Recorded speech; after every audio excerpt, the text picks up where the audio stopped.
So we have discussed in last session the two types of fuel cells: polymer membrane, proton exchange membrane fuel cell, and alkaline fuel cells.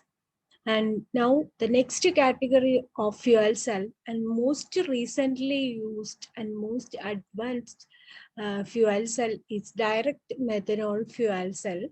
And in this, electrolyte is polymer membrane like proton exchange membrane fuel cell.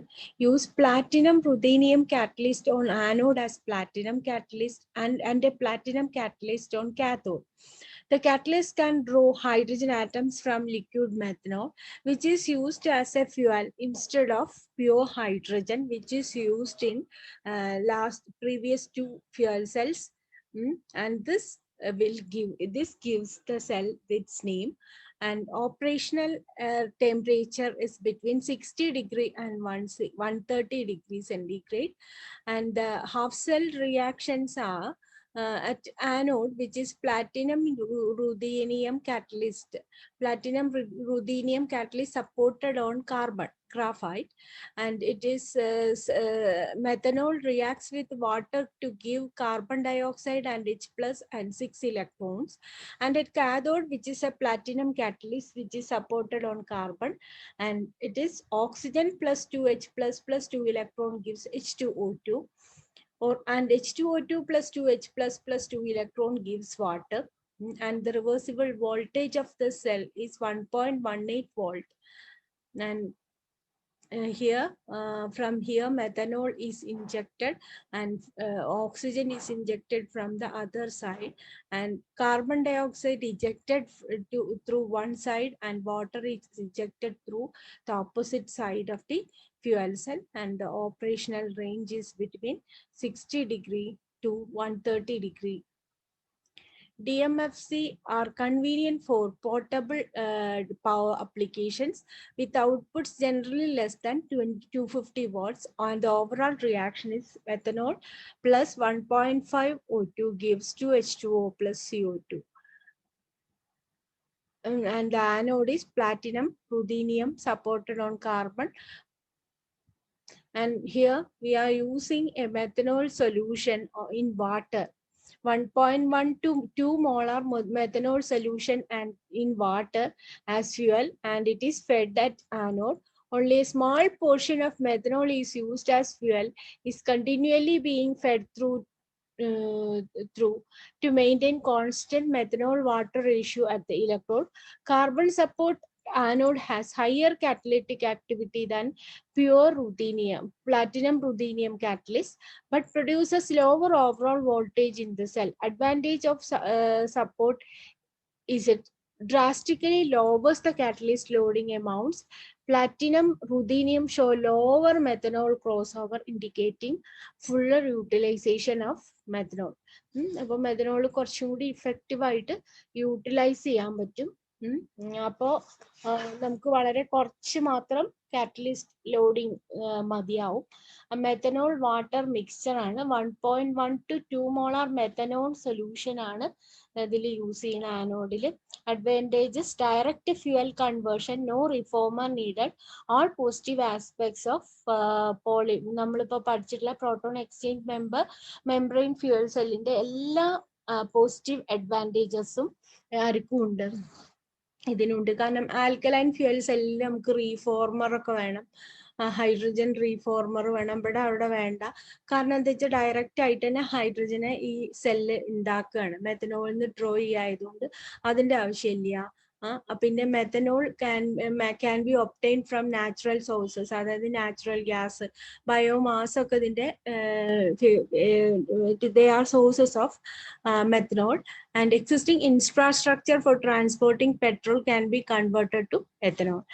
നമുക്കിപ്പം hydrogen ഒക്കെ ആകുമ്പോൾ hydrogen fuel സെല്ലാകുമ്പോൾ hydrogen transport ചെയ്യുന്ന ഒരു പ്രശ്നമുണ്ട്. പക്ഷെ ഇത് methanol ഒരു ലിക്വിഡ് ആയതുകൊണ്ട് എക്സിസ്റ്റിംഗ് പെട്രോളൊക്കെ ട്രാൻസ്പോർട്ട് ചെയ്യുന്ന പോലെ തന്നെ നമുക്ക് എന്ത് ചെയ്യാൻ പറ്റും, മെത്തനോളും ട്രാൻസ്പോർട്ട് ചെയ്യാം. ഇനി ഡിസഡ്വാൻറ്റേജസ് എന്ന് പറഞ്ഞാല് കുറച്ചധികം കാറ്റലിസ്റ്റ് ലോഡിങ് വേണ്ടി വരും. മെഥനോൾ കുറച്ച് ഹസാർഡസ് ആയിട്ടുള്ള ഒരു സബ്സ്റ്റൻസ് ആണ് and low efficiency of the fuel cell. അതായത് ഡിസഡ്വാൻറ്റേജസ്, അത്ര എഫിഷ്യൻ്റ് അല്ല മറ്റ് സെൽസിനെ കമ്പയർ ചെയ്യുമ്പോൾ. പിന്നെ ഫോസ്ഫോറിക് ആസിഡ് ഫ്യൂൽ സെൽസ് ആണ് നെക്സ്റ്റ് ടൈപ്പ്. അതിൽ നടുവിലായിട്ട് ഹൈഡ്രജൻ അയോൺസ് ആണ്. പിന്നെ ഇലക്ട്രോലൈറ്റ് എന്ന് പറയുന്നത് ലിക്വിഡ് ഫോസ്ഫോറിക് ആസിഡ് ആണ്. അതൊരു സിലിക്കൺ കാർബൈഡ് മാട്രിക്സിന്റെ അകത്താണ് ഈ ലിക്വിഡ് ഫോസ്ഫോറിക് ആസിഡിനെ ഫില്ല് ചെയ്തിട്ടുള്ളത്.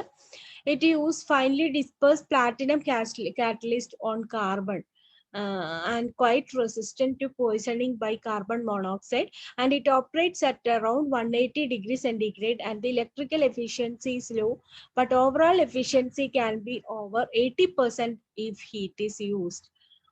അപ്പോൾ ഇലക്ട്രിക്കൽ എഫിഷ്യൻസി വളരെ കുറവാണ്. പക്ഷെ പിന്നെ ഹീറ്റും കൂടി യൂസ് ചെയ്യുകയാണെങ്കിൽ, അതിലെ ഹീറ്റും കൂടി നമ്മൾ യൂസ് ചെയ്യുകയാണെങ്കിൽ അതിന്റെ പ്രൊഡക്ഷൻ ഓഫ് ഇലക്ട്രിസിറ്റി മാത്രമല്ല, രണ്ട് തരത്തിലും ഹീറ്റിന്റെ സോഴ്സ് ആയിട്ടും ഇലക്ട്രിസിറ്റിന്റെ സോഴ്സ് ആയിട്ട് യൂസ് ചെയ്യുകയാണെങ്കിൽ രണ്ടും കൂടി ആയിട്ട് നമുക്ക് പറയാം 80% ക്രോസ് ഓവർ നമുക്ക് കിട്ടും used in stationary power generations. നമ്മൾ എവിടെയെങ്കിലും വെച്ചിട്ട് പൊതുവെ ഈ ലിക്വിഡ് ഇതൊക്കെ വരുന്നോണ്ടേ പിന്നെ അത്രയ്ക്ക് ഇങ്ങനെ ട്രാൻസ്പോർട്ട് ചെയ്യുന്ന സിസ്റ്റത്തിലൊന്നും ഉപയോഗിക്കില്ല. അപ്പൊ നമ്മൾക്ക് ഇതിലേക്ക് ഒരു സ്ഥലത്ത് ഹൈഡ്രജനും ഒരു സ്ഥലത്ത് ഓക്സിജനുമാണ് ഇത് ചെയ്യണത്.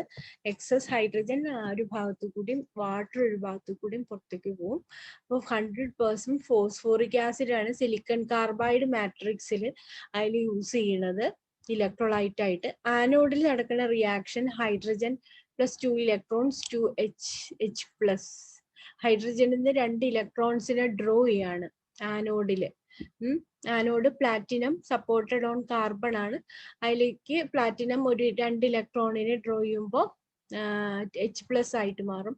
കാഥോഡില് oxygen plus 4H plus 4 electron gives 2 H2O, water ഉണ്ടാവുകയും ചെയ്യും. കാത്തോഡിലാണ് വാട്ടർ ഉണ്ടാവുന്നത്. Platinum carbon supported on carbon ആണ് എല്ലാറ്റിലെയും electrode. Usually finely dispersed platinum catalyst on carbon is used as electrodes. And the temperature it operates around 180 degrees centigrade, and its electrical efficiency is very low, but overall efficiency can be, അതായത് നമ്മൾ നേരത്തെ പറഞ്ഞ പോലെ ഹീറ്റും കൂടി നോക്കുകയാണെങ്കിൽ നമുക്കത് ഒരു 80% efficiency എന്ന് പറയാം. Used in stationary power generators. Phosphoric acid has a good thermal, chemical and electrochemical stability, and it is tolerant to carbon dioxide silicon carbide matrix separator host the acid. Polytetrafluoroethylene bonded platinum catalyst binding with polytetrafluoroethylene protects catalyst from liquid electrolyte reactions. അതായത് ഇപ്പൊ ഈ നമ്മൾ ഇതിൽ use ചെയ്യുന്ന liquid ഇലക്ട്രോളിക് phosphoric acid നല്ലൊരു strong acid അല്ലേ. അപ്പൊ നമ്മൾ ഈ പ്ലാറ്റിനത്തിനെ ഈ ഇതിൽ നിന്ന് ഒന്ന് ആ ഇലക്ട്രോലൈറ്റിന്റെ എഫക്ട്സ് നിന്ന് സംരക്ഷിക്കാൻ വേണ്ടിയിട്ട് നമ്മൾ എപ്പോഴും എന്ത് ചെയ്യാണ്, പോളിമർ ബോണ്ടഡ് ആണ്. പോളിടെട്രാഫ്ലൂറോഎഥിലീനിൽ ബോണ്ട് ചെയ്തിട്ടുള്ള പ്ലാറ്റിനം കാർബൺ കാറ്റലിസ്റ്റ് ആണ് നമ്മൾ ഇതിൽ യൂസ് ചെയ്യണത്.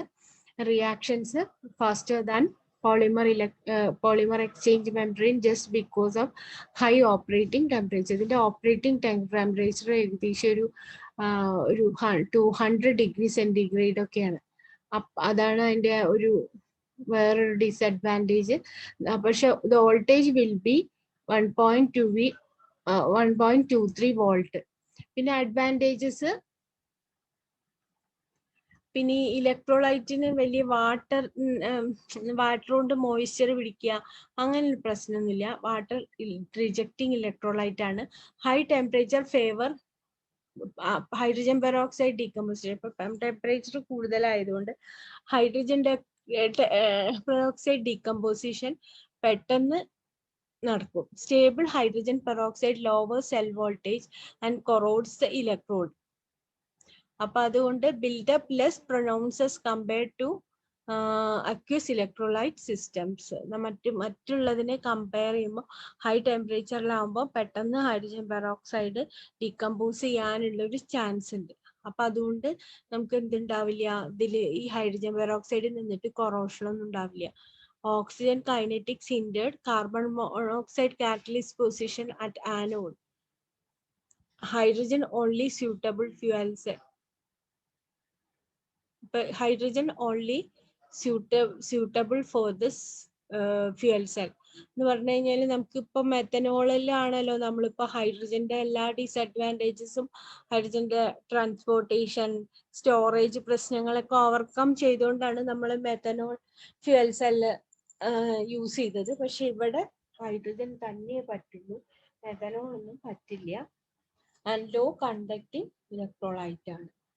ഇലക്ട്രോലൈറ്റിന് കണ്ടക്ടിവിറ്റി മറ്റുള്ള പോളിമർ മെംബ്രെയിൻ ആണെങ്കിലും ബാക്കി ഏത് നമ്മൾ ഇലക്ട്രോലൈറ്റ് യൂസ് ചെയ്യുമ്പോഴും വെറും ആൽക്കലി ആണെങ്കിലും അതിൽ ഒരുപാട് നല്ല കണ്ടക്ടിവിറ്റി തരും. പക്ഷെ ഈ ഇലക്ട്രോലൈറ്റ് വളരെ കണ്ടക്ടിവിറ്റി കമ്പയർ ചെയ്യുമ്പോൾ കണ്ടക്ടിവിറ്റി വളരെ കുറഞ്ഞിട്ടുള്ളതാണ്. ഇത്രയാണ് ഫ്യൂവൽ സെൽസ്. ഫ്യൂവൽ സെൽസിനെ പറ്റി ഇത്രയാണുള്ളത്.